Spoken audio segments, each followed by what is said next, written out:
Alright folks, a little update on my DC breaker panel, fuse panel.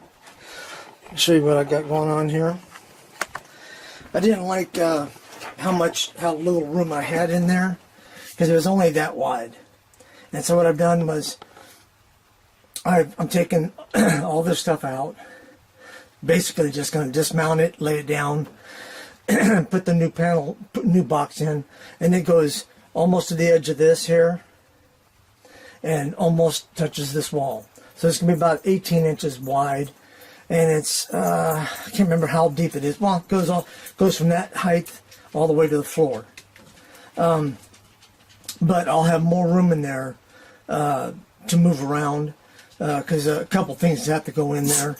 One is my DC.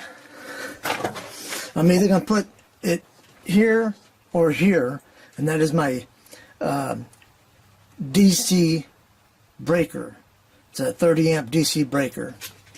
I'll probably end up putting it in here on this piece, because I got more room to play with. That one there is kind of short and doesn't give me the room I need. So anyhow, and that's just going into my 24 to 12 volt step down. That right there is my shunt. Hooks up to the DC, and look at the size of that cable right there. That's 2-aught gauge coming off my batteries. Same thing with the negative. Shouldn't be any loss of power. Alright, and then let me show you this, a bed or a couch. Kind of deep, but that's not a big deal, because once you put your big cushions in the back, it will push you out further. But anyhow, this is what I've done. I've got pink insulation in there, and it's routed around all these cables. So the board never hits the batteries. So you just set that back down, and it's cushioned between the board and the batteries.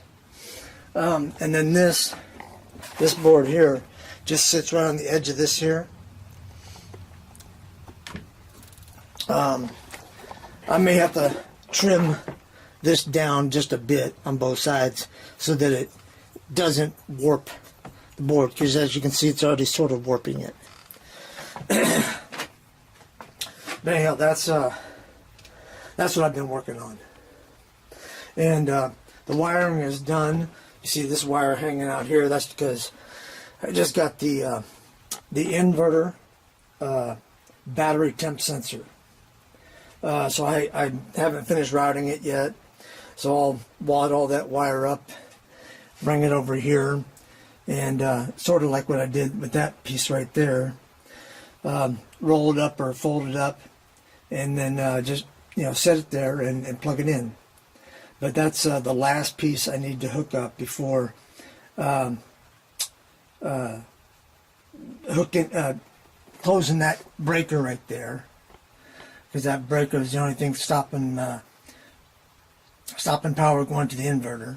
The inverter's DC. All the switches on the inside are DC, so even with shore power on it, nothing happens. I contacted Ames, and they told me that that's the way it's supposed to work. Is all the DC, all the circuits on the inside, or all the switches on the inside are DC operated.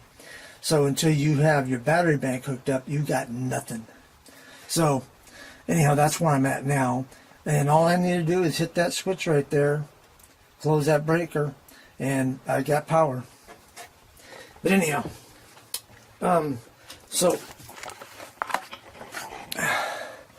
that's the update for today.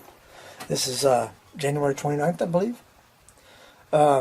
If you like the video and you like my channel, please subscribe, share, and like. Be safe. Until next time. Thanks.